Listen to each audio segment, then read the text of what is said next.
तो हमारा आज का टॉपिक है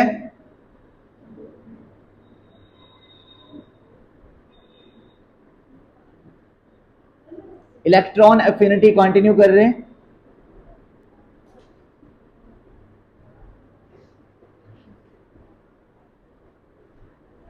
तो क्या होती थी बच्चे इलेक्ट्रॉन एफिनिटी? किसी न्यूट्रल एटम में से इलेक्ट्रॉन को ऐड करने के लिए कितना एनर्जी चाहिए, that is known as electron affinity. ठीक है। और मैंने आपको बताया था अगर ये आपका न्यूट्रल एटम है, गैसियस है, और आप इसमें इलेक्ट्रॉन ऐड करना चाहते हो तो ये क्या बनेगा? ए नेगेटिव। सही है। और साथ में यहां से क्या रिलीज हुआ बच्चे? मतलब यहां से हम लिख सकते हैं प्लस क्या हुआ, बाहर क्या निकला? एनर्जी। और इस एनर्जी को बोलते हैं electron gain enthalpy. This is known as first, मतलब इसको आप ऐसे लिख सकते हो, इलेक्ट्रॉन गेन एंथैल्पी फर्स्ट, क्योंकि आपने पहला इलेक्ट्रॉन ऐड करवाया। जैसे आयोनाइजेशन एंथैल्पी बोलते थे फर्स्ट सेकंड, वैसे ये भी होती है। अब बच्चे अगर आप इसी में सेकंड इलेक्ट्रॉन भी ऐड कराओगे तो क्या होगा? ए नेगेटिव प्लस एक और इलेक्ट्रॉन। अब क्या बनेगा ये जल्दी बोलना? A2 negative. और अब इस केस में ना क्या होगा? एनर्जी रिलीज नहीं होगी। समझ में आ रही है बात? पहले तो एनर्जी रिलीज हुई ना बाहर। अगर आप एक एटम में एक इलेक्ट्रॉन ऐड कर चुके हो, आप उसको एक और ऐड करना चाह रहे हो, तो सेकंड इलेक्ट्रॉन गेन एंथैल्पी हमेशा पॉजिटिव होती है। क्या होती है? पॉजिटिव। वहां पे एनर्जी रिलीज नहीं होती, वहां पर एनर्जी देनी पड़ती है। समझ में आया बच्चे? तो याद रखना कि जो इलेक्ट्रॉन गेन एंथैल्पी सेकंड होगी वो हमेशा क्या होगी? पॉजिटिव होगी। Second electron gain enthalpy is positive. Okay, सबको समझ में आया? अब हम बात करेंगे इलेक्ट्रॉन गेन एंथैल्पी जो है कि जब हम किसी न्यूट्रल एटम में इलेक्ट्रॉन ऐड करते हैं तो वो कौन से फैक्टर्स पे डिपेंड करती है, मतलब उसकी वजह से क्या चीजें बढ़ जाती हैं और क्या चीजें डिक्रीज हो जाती हैं। डाउन द ग्रुप जाने पे इलेक्ट्रॉन एफिनिटी के साथ क्या होगा, along the period electron affinity के साथ क्या होगा। तो सबसे पहली बात मैं जो करने जा रहा हूं वो है साइज। बेटे पीरियोडिसिटी में ना सबसे इंपॉर्टेंट फैक्टर साइज ही है। अगर आपको एक बार साइज का इफेक्ट समझ में आ गया, आपको सारे इफेक्ट समझ में आ जाएंगे। साइज तो याद रखेंगे बेटे, यहां पे सिंपल देखना, आपका एक एटम है इतना सा, छोटा साइज है उसका, और एक एटम है बड़ा सा। ठीक है। इसके सेंटर पे भी क्या है? Positive charge. इसके सेंटर पे भी क्या है? Positive charge. यहां से एक इलेक्ट्रॉन जा रहा था, आपने इस इलेक्ट्रॉन को अंदर डालना है। बताना मुझे कौन से केस में जल्दी से इलेक्ट्रॉन अंदर आ जाएगा? बड़े वाले में कि छोटे वाले में? बड़े वाले में। कैसे? यहां पर अट्रैक्शन कम होगी ना, ये दूर है, और यहां पर अट्रैक्शन क्या है? ज्यादा, तो ये इलेक्ट्रॉन इजिली ऐड नहीं हो जाएगा इसमें। जितना स्मॉलर साइज होगा ना, इलेक्ट्रॉन गेन एंथैल्पी उतनी ही ज्यादा होगी, यानी उतनी ही जल्दी इलेक्ट्रॉन ऐड होगा, उतनी ज्यादा एनर्जी रिलीज होगी। बात समझ में आ रही है या नहीं? तो साइज क्या होना चाहिए इलेक्ट्रॉन गेन एंथैल्पी के लिए? स्मॉलर साइज अगर होगा, smaller size means smaller size is directly proportional to electron gain enthalpy. जितना छोटा साइज होगा उतनी ज्यादा इलेक्ट्रॉन गेन एंथैल्पी होगी। सबको समझ में आया कि नहीं? ठीक है, इसको और क्लियर करते हैं। मैं सिर्फ साइज को लेके अगर चलूं तो साइज के लिए क्या बोलूंगा? साइज इज इनवर्सली और डायरेक्टली? इनवर्सली प्रोपोर्शनल ना, it is inversely proportional to electron gain enthalpy. ठीक है बच्चे, अगर छोटा साइज होगा तो इलेक्ट्रॉन गेन एंथैल्पी क्या होगी? ज्यादा, और अगर बड़ा होगा ये तो ये स्मॉल होगा। समझ में आ गया बच्चे? ओके, अब हम बात करते हैं एक ग्रुप की पर्टिकुलर,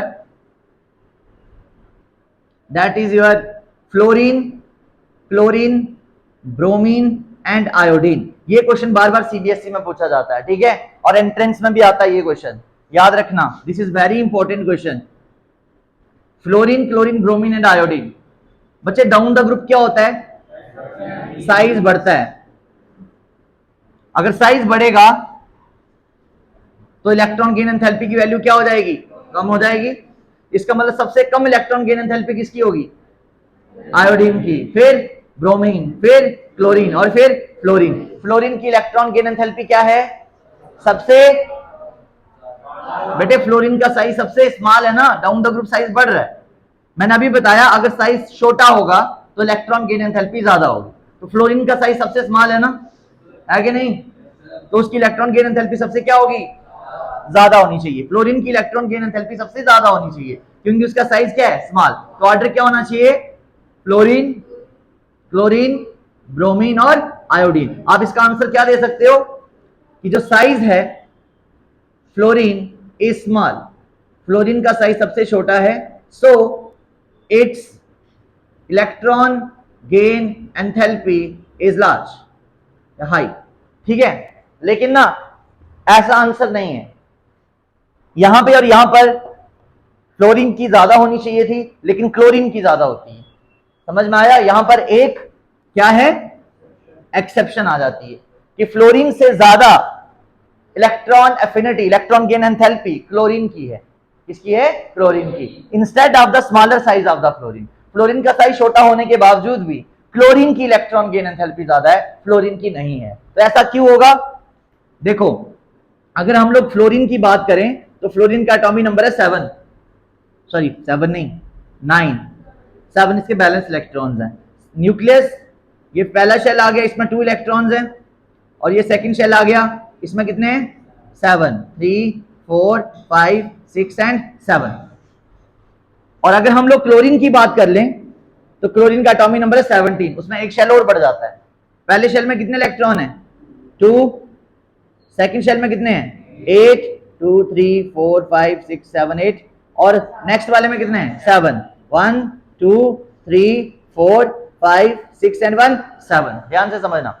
अब फ्लोरीन का साइज इतना स्मॉल है कि उसके बैलेंस इलेक्ट्रॉन जो हैं वो बड़े क्लोज हैं। सबके ऊपर कौन सा चार्ज है? नेगेटिव चार्ज है। और क्लोरीन का साइज थोड़ा सा बड़ा है, एक शेल ज्यादा उसमें, तो यहां पर इलेक्ट्रॉन थोड़ा दूर दूर है। अब जब आप फ्लोरीन में एक और इलेक्ट्रॉन लेके आओगे तो क्या होगा? इसका साइज क्या है? स्मॉल। इसके बैलेंस शेल में कितने इलेक्ट्रॉन है? 7, और वो क्लोज है क्योंकि साइज क्या है? स्मॉल, जिसकी वजह से फ्लोरीन के बैलेंस इलेक्ट्रॉन में पहले से ही रिपल्शन है बहुत ज्यादा।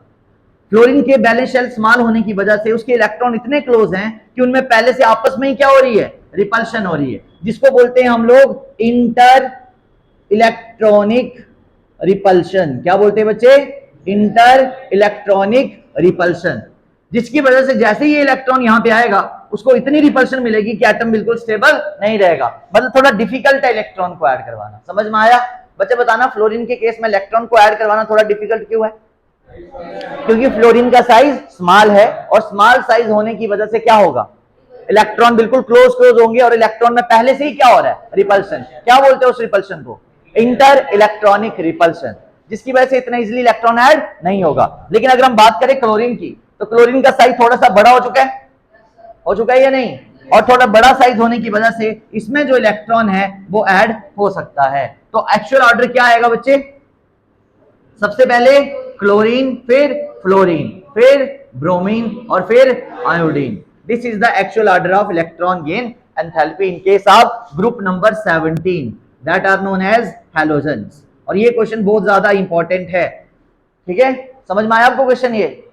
तो आपको ये क्वेश्चन कितने तरीकों से पूछा जा सकता है? आपको ऐसा पूछा जा सकता है, the size of the fluorine is very small in group number 17, smallest size, but instead of that chlorine having high electron gain enthalpy than the fluorine, explain why। समझ में आया? दूसरा क्वेश्चन ऐसा आ सकता है, why chlorine having, सिंपली ऐसे पूछ सकते हैं, why chlorine having highest electron gain enthalpy in the group number 17। या फिर ऐसा आ सकता है, in group number 17 which element shows maximum electron gain enthalpy। तीन तरीके से क्वेश्चन आ सकता है। क्या आंसर लिखोगे? because of interelectronic repulsion in fluorine, because of its small size it is difficult to add extra electron। समझ में आ गया? so this is the actual order। ठीक है, नोट कर लो बच्चे क्वेश्चन जल्दी से।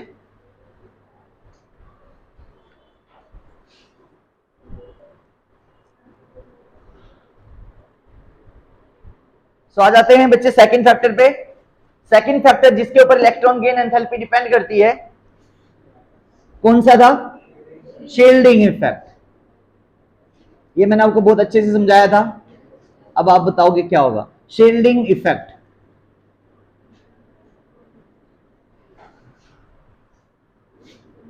बेटे अगर आपका शील्डिंग इफेक्ट स्ट्रांग होगा। तो बताओ क्या होता है शील्डिंग इफेक्ट जब स्ट्रांग होता है? जब शील्डिंग इफेक्ट स्ट्रांग होता है तो क्या बाहर वाला इलेक्ट्रॉन अंदर की तरफ अप्रोच कर सकता था? नहीं कर सकता था। तो मतलब उस समय अट्रैक्शन क्या है? कम है ना अट्रैक्शन उस समय। तो उस समय आप एक्स्ट्रा इलेक्ट्रॉन ऐड नहीं करा सकते, क्यों? उस समय तो इलेक्ट्रॉन बाहर निकल जाता है। अगर शील्डिंग इफेक्ट कम हुआ तो बाहर वाले इलेक्ट्रॉन अंदर आ जाएंगे और इलेक्ट्रॉन ऐड भी जल्दी हो जाएगा। समझ में आया? सबको समझ में आ रही है बात या नहीं? तो शील्डिंग इफेक्ट क्या होना चाहिए अगर आपको इलेक्ट्रॉन जल्दी ऐड करवाना है? कम होना चाहिए। Shielding effect is inversely proportional to electron gain enthalpy. ठीक है, shielding effect is inversely proportional to electron gain enthalpy. देखो बच्चे, अगर आपका शील्डिंग इफेक्ट हुआ ज्यादा, जैसे यहां पे एक डायग्राम बना देता हूं, ये न्यूक्लियस है, ये इसका बैलेंस इलेक्ट्रॉन है और ये इनर इलेक्ट्रॉन है। इन दोनों के ऊपर चार्ज कौन सा है? इस इलेक्ट्रॉन ने अंदर आना है। अगर ये अंदर आ गया तो इलेक्ट्रॉन जल्दी ऐड हो जाएगा। अब इस पर डिपेंड करता है कि अंदर आ पाएगा कि नहीं आ पाएगा। अगर इसका इफेक्ट हुआ स्ट्रॉन्ग तो क्या होगा? तो ये इलेक्ट्रॉन अंदर अप्रोच नहीं कर पाएगा, ये यहीं से बाहर निकल जाएगा। जब शील्डिंग इफेक्ट स्ट्रॉन्ग होगा तो इलेक्ट्रॉन अंदर नहीं आ सकता, मतलब इलेक्ट्रॉन ऐड नहीं हो सकता। शील्डिंग इफेक्ट अगर स्ट्रॉन्ग है तो इलेक्ट्रॉन गेन एंथैल्पी कम है। समझ में आया? और शील्डिंग इफेक्ट अगर वीक है तो इलेक्ट्रॉन गेन एंथैल्पी ज्यादा है। समझ में आया आपको?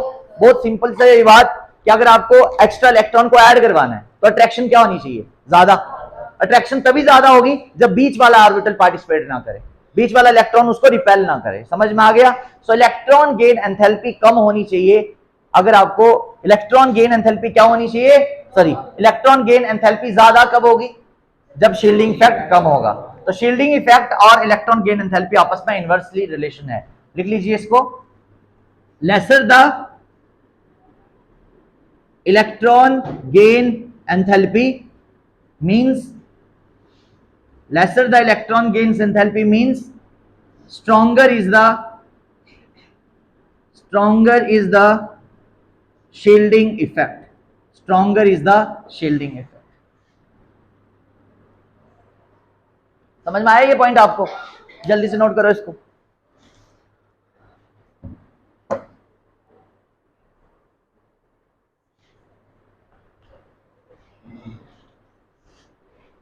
सबको क्लियर हो गई? नेक्स्ट फोर्थ पॉइंट कौन सा है? थर्ड जो भी, हाँ, इफेक्टिव, जेड इफेक्टिव।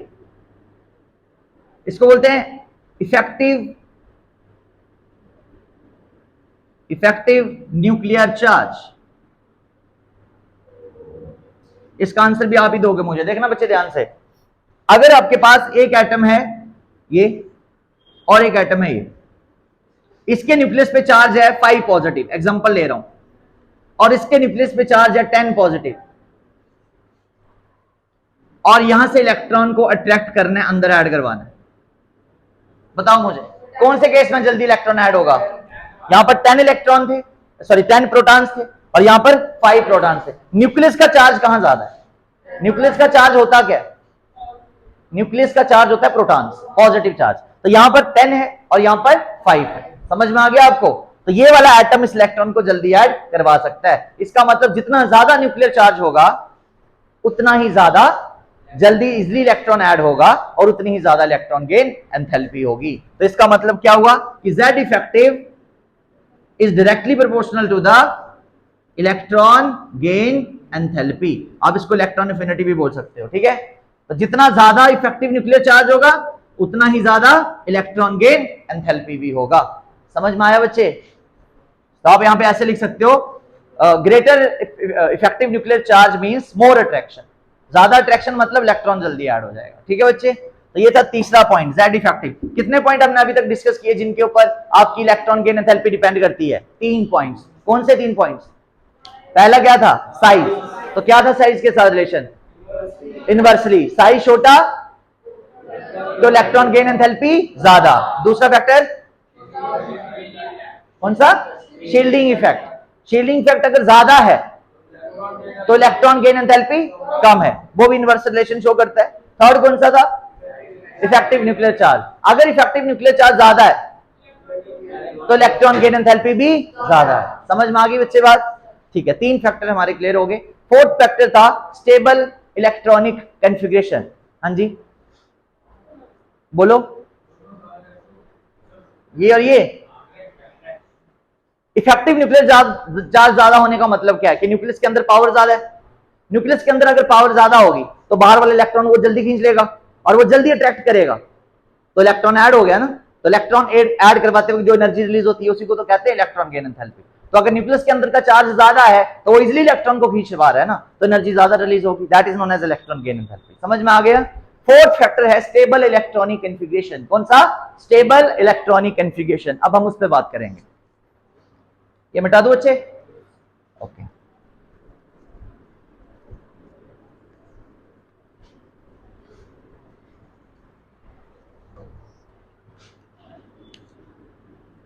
स्टेबल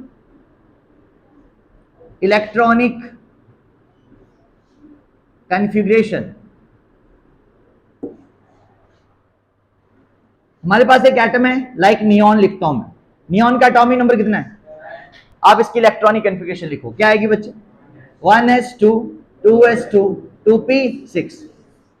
मुझे बताओ इसका ये s कंप्लीटली फिल्ड है, इसका ये वाला s भी कंप्लीटली फिल्ड है और इसका ये वाला p भी completely.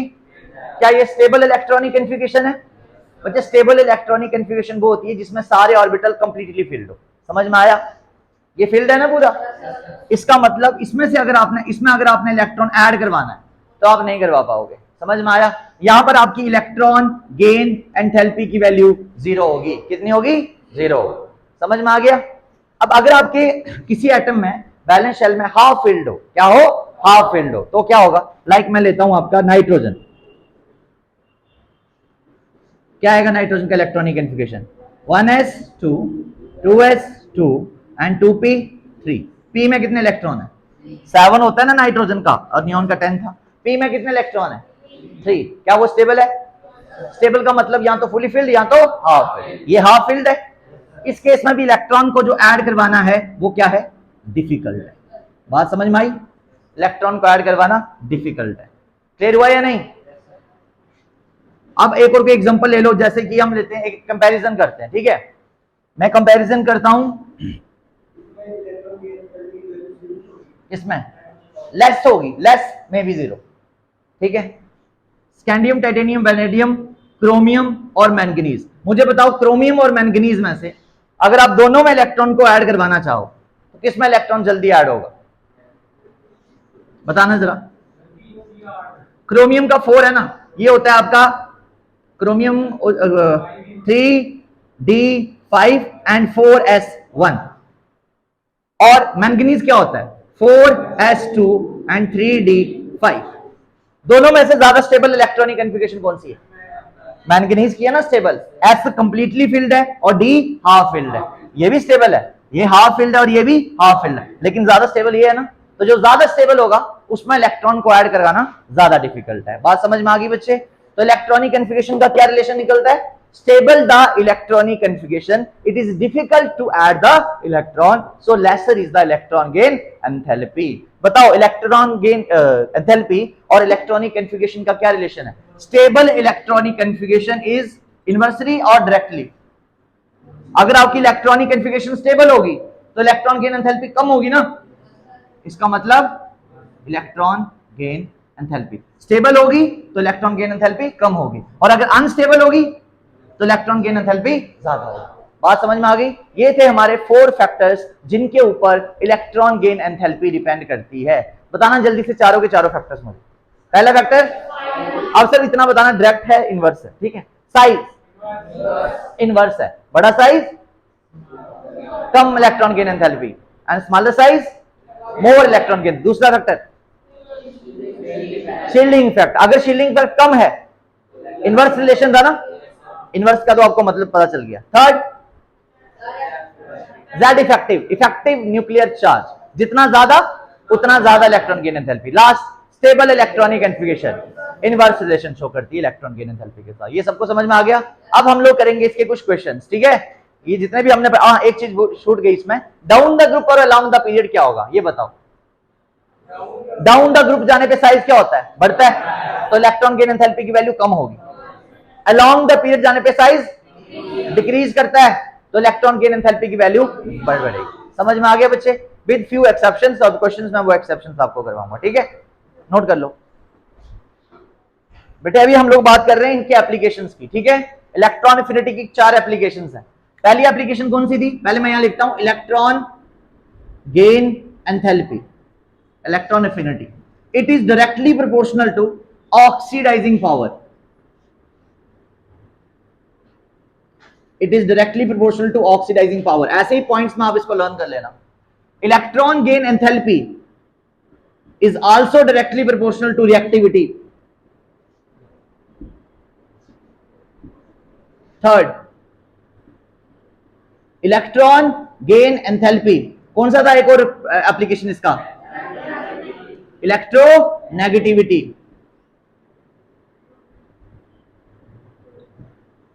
And last one, electron gain enthalpy अगर ज्यादा हुई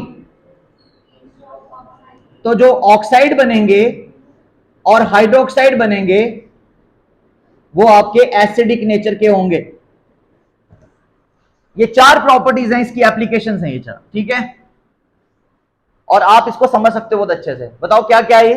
इलेक्ट्रॉन गेन एंथैल्पी की वैल्यू अगर, इलेक्ट्रॉन गेन एंथैल्पी की वैल्यू अगर क्या है? ज्यादा, तो ऑक्सीडाइजिंग एजेंट क्या होगा? स्ट्रॉन्ग। इलेक्ट्रॉन गेन एंथैल्पी की वैल्यू अगर ज्यादा है तो एलिमेंट क्या होगा? ज्यादा रिएक्टिव। इलेक्ट्रॉन गेन एंथैल्पी की वैल्यू अगर ज्यादा है तो इलेक्ट्रॉन एक्टिविटी भी क्या होगी? ज्यादा। इलेक्ट्रॉन गेन एंथैल्पी की वैल्यू अगर ज्यादा है तो वो ऑक्साइड और हाइड्रोक्साइड जो भी बनाएंगे उनका नेचर कैसा होगा? एसिडिक होगा। बात समझ में आई? हाँ बोलो। यस यस, हाँ, reactivity also decreases, but few exception. Chemistry is a branch of exception. मैं अभी आपको एक्सेप्शन भी बताऊंगा यहां पर, ठीक है? पहले तो आप एक जनरल ट्रेंड है, ये जनरल ट्रेंड लर्न कर लो। Electron gain enthalpy is directly proportional to oxidising agent. ये कैसे हुआ पहले इसको समझते हैं, ठीक है? इलेक्ट्रॉन गेन एंथैल्पी ज्यादा कब होगी ये बताओ, जल्दी बताना। देखो, जब साइज क्या होगा? स्मॉल होगा, तो इलेक्ट्रॉन गेन एंथैल्पी क्या हो जाएगी? ज्यादा। यानी इलेक्ट्रॉन को गेन करने की पावर बढ़ेगी ना बेटे। इधर देखो, इलेक्ट्रॉन गेन एंथैल्पी का मतलब क्या है? अगर ये ज्यादा है तो इसका मतलब है कि इलेक्ट्रॉन को गेन करने की पावर ज्यादा है। समझ में आया? जो एलिमेंट इलेक्ट्रॉन गेन करता है, ठीक है, electron gain enthalpy is directly proportional to oxidising power. What do you mean by oxidising power? Oxidising agent क्या करते हैं? जो दूसरों को ऑक्सीडाइज करते हैं और खुद रिड्यूस होते हैं। खुद रिड्यूस होने का मतलब है कि खुद इलेक्ट्रॉन गेन करते हैं। समझ में आया? तो इलेक्ट्रॉन गेन एंथैल्पी अगर ज्यादा होगी तो एलिमेंट इलेक्ट्रॉन गेन करेगा ना, गेन करके खुद क्या हो रहा है? रिड्यूस, और दूसरों को क्या कर रहा है? ऑक्सीडाइज। तो याद रखना, electron gain enthalpy is directly proportional to oxidising power. समझ में आ गया? साइज डिक्रीज होगा तो इलेक्ट्रॉन गेन एंथैल्पी बढ़ेगी, और अगर इलेक्ट्रॉन गेन एंथैल्पी बढ़ेगी तो ऑक्सीडाइजिंग पावर भी बढ़ेगी। ऑक्सीडाइजिंग पावर का मतलब क्या है? कौन सा एजेंट? ऑक्सीडाइजिंग एजेंट, जो खुद क्या होता है? खुद क्या करता है? इलेक्ट्रॉन गेन करता है, मतलब खुद वो रिड्यूस होता है। आपका चैप्टर रेडॉक्स रिएक्शन, उसमें आप बहुत डिटेल में पढ़ोगे। Oxidising agent is agent which oxidise others by reducing itself. And what is the reduction? Gain of electron. तो इलेक्ट्रॉन गेन एंथैल्पी ज्यादा होने का मतलब बच्चे गेन ऑफ इलेक्ट्रॉन ही तो था, ठीक है? इलेक्ट्रॉन गेन एंथैल्पी ज्यादा मतलब रिएक्टिविटी ज्यादा। और यहां पे रिएक्टिविटी पता है क्यों ज्यादा है? अब आपके क्वेश्चन का आंसर दे रहा हूं। ये नॉर्मल एटम नहीं है। इलेक्ट्रॉन गेन एंथैल्पी ज्यादा होने का मतलब वो न्यूट्रल एटम नहीं रहा ना, उसके ऊपर कौन सा चार्ज आ गया? इलेक्ट्रॉन गेन एंथैल्पी अगर किसी की ज्यादा है तो उसके ऊपर चार्ज कौन सा आ गया? नेगेटिव। नेगेटिव चार्ज आने पे वो क्या बन चुका है? एनाइन। और वो अब आयन है ना, तो आयन तो रिएक्टिव होते ही हैं। न्यूट्रल एटम की अगर हम बात करेंगे तो आप जो कंसेप्ट लगा रहे थे वो लग सकता है। समझ में आया? आप बोल रहे थे डाउन द ग्रुप जाने पे साइज बढ़ता है, रिएक्टिविटी भी बढ़ती है। पोटेशियम की रिएक्टिविटी सबसे ज्यादा है, लेकिन यहां वो न्यूट्रल एटम्स है। ये इलेक्ट्रॉन गेन एंथैल्पी के बाद की बात कर रहा हूं। उन्होंने इलेक्ट्रॉन क्या कर दिया? गेन। गेन करके क्या बना दिया? एनाइन। तो जिसने ज्यादा इलेक्ट्रॉन गेन किए वो उतना ही ज्यादा अनस्टेबल हो चुका है और वो उतना ही ज्यादा रिएक्टिव बन चुका है। समझ में आ गया? जैसे आपको एक क्वेश्चन देता हूं मैं, बच्चे मेरे पास एक ऑक्सीजन है, उसके ऊपर -1 चार्ज है, एक ऑक्सीजन है उसके ऊपर -2 चार्ज है। इन दोनों में से ज्यादा रिएक्टिव कौन होगा? -2 वाला। समझ में आया? क्यों? क्योंकि इसने 2 इलेक्ट्रॉन गेन करे थे, इसके ऊपर -2 चार्ज था। Electron gain enthalpy is directly proportional to electronegativity, मतलब tendency to gain electron, and electron gain enthalpy is directly proportional to, electron gain enthalpy अगर ज्यादा हुई तो ऑक्साइड और हाइड्रोक्साइड बनाने की टेंडेंसी भी ज्यादा होगी, और जितने भी ऑक्साइड और हाइड्रोक्साइड बनेंगे उनका नेचर कैसा होगा, एसिडिक होगा। बात समझ में आ गई? बट सेकंड ग्रुप के एलिमेंट्स के नाम बताना मुझे। बेरिलियम, फिर और थर्ड ग्रुप के Na, Mg, Al, Si, ये चार एलिमेंट मैंने लिखे, ध्यान से देखना। अब इन सभी के ना मैं हाइड्रोक्साइड्स बना रहा हूं। ये कौन सी डाउन द ग्रुप है या अलोंग द पीरियड है? अलोंग द पीरियड है, अलोंग द पीरियड की बात हो रही है। ये वाला ऑक्साइड वाला पॉइंट समझा रहा हूं। अब यहां पर हाइड्रोक्साइड लेते हैं पहले। NaOH बना, MgOH होल ट्वाइस बना, AlOH होल थ्राइस बना, एंड SiOH होल 4 बना। ठीक है, अब आपसे क्वेश्चन पूछ लिया है कि इन सब में से सबसे ज्यादा बेसिक कौन सा है, तो आप क्या आंसर दोगे? तो आप आ जाओगे इधर, आप बोलोगे जिसकी इलेक्ट्रॉन गेन एंथैल्पी सबसे ज्यादा होगी, है ना, उसका हाइड्रोक्साइड ज्यादा एसिडिक होगा। कैसा होगा? एसिडिक होगा। अब इलेक्ट्रॉन गेन एंथैल्पी साइज पे डिपेंड करती है कि नहीं? आगे की तरफ जाने पे साइज क्या होता है? तो आगे की तरफ जाने पे साइज क्या हो गया? डिक्रीज हो गया। किसका साइज सबसे छोटा होगा? और जब साइज छोटा होगा तो इलेक्ट्रॉन गेन एंथैल्पी क्या होगी? ज्यादा। समझ में आया? इसका मतलब लास्ट वाले का साइज क्या था? सबसे स्मॉल। स्मॉल साइज मतलब ज्यादा इलेक्ट्रॉन गेन एंथैल्पी, और ज्यादा इलेक्ट्रॉन गेन एंथैल्पी का मतलब ज्यादा एसिडिक। तो कौन सा ज्यादा एसिडिक हुआ? लास्ट वाला। और सबसे ज्यादा बेसिक कौन सा हुआ? पहले वाला। समझ में आ गया आपको? तो आगे की तरफ जो हाइड्रोक्साइड बनते हैं वो एसिडिक एसिडिक बनते जाते हैं, और पहले पहले जो होते हैं वो बेसिक होते हैं। समझ में आया या नहीं? अब ऑक्साइड लेते तो क्या होता? Na2O, MgO, Al2O3। चलो इतने रखता हूं, 3। बताना इनमें से कौन सा ऑक्साइड सबसे ज्यादा बेसिक है? Al2O3। बच्चे ऑक्साइड का और हाइड्रोक्साइड का सेम ट्रेंड है। जब आप आगे की तरफ जाओगे तो साइज क्या होगा? छोटा। साइज छोटा मतलब इलेक्ट्रॉन गेन एंथैल्पी की वैल्यू ज्यादा, और जितनी ज्यादा इलेक्ट्रॉन गेन एंथैल्पी की वैल्यू होगी उतना ही आपका ऑक्साइड और हाइड्रोक्साइड क्या होगा? एसिडिक होगा। बेसिक पूछा तो बेसिक फिर ये वाला होगा। समझ में आ गया आपको? सबको क्लियर हुआ ये क्वेश्चन की नहीं? पक्का? ठीक है, तो ये थे इसके एप्लीकेशंस, 4 एप्लीकेशंस। क्लियर हो गए सबको? सब साइज पे डिपेंड करता है बच्चे, बार बार बता रहा हूं। साइज का फैक्टर आपको पता होगा तो सारी प्रॉब्लम सॉल्व हो जाएंगी। कहीं ना कहीं आपने जो भी न्यूमेरिकल आएगा उसको साइज के साथ रिलेट करा के सॉल्व करना है। एक तो साइज वाला फैक्टर और एक इलेक्ट्रॉनिक कन्फिग्रेशन वाला फैक्टर। ये 2 फैक्टर्स हैं जिनके साथ आपने अपने क्वेश्चन को रिलेट करवाना है, फिर आपका आंसर बड़ी जल्दी से सॉल्व हो जाएगा। ठीक है, समझ में आ गया सबको? ये लास्ट लिखने जा रहा हूं। साइज अगर स्मॉल होगा, सॉरी हाँ स्मॉल होगा, तो जल्दी जल्दी बताना क्या क्या होगा। साइज अगर स्मॉल होगा तो अट्रैक्शन ज्यादा होगी, अट्रैक्शन अगर ज्यादा होगी तो इलेक्ट्रॉन गेन एंथैल्पी भी ज्यादा होगी। इलेक्ट्रॉन गेन एंथैल्पी अगर ज्यादा है तो वो जल्दी जल्दी इलेक्ट्रॉन गेन करेगा, यानी उसका ऑक्सीडाइजिंग नेचर भी क्या होगा? ज्यादा। समझ में आया? उसका हाइड्रोक्साइड और ऑक्साइड का जो एसिडिक नेचर होगा वो भी क्या होगा? ज्यादा होगा। रिएक्टिविटी भी क्या होगी? रिएक्टिविटी भी क्या होगी? ज्यादा होगी। नॉन मेटेलिक कैरेक्टर भी क्या होगा? ज्यादा होगा। नॉन मेटेलिक कैरेक्टर भी क्या होगा? ज्यादा होगा। और कोई प्रॉपर्टी छूट तो नहीं गई? क्या छूटा? इतने याद कर लो, बहुत है। ठीक है, समझ में आया आपको? तो साइज छोटा होने की वजह से ये सारी चीजें बढ़ जाती हैं। आप अपनी कॉपी पेस्ट को नोट कर लो, क्वेश्चन सॉल्व करने में हेल्प करेगा आपको।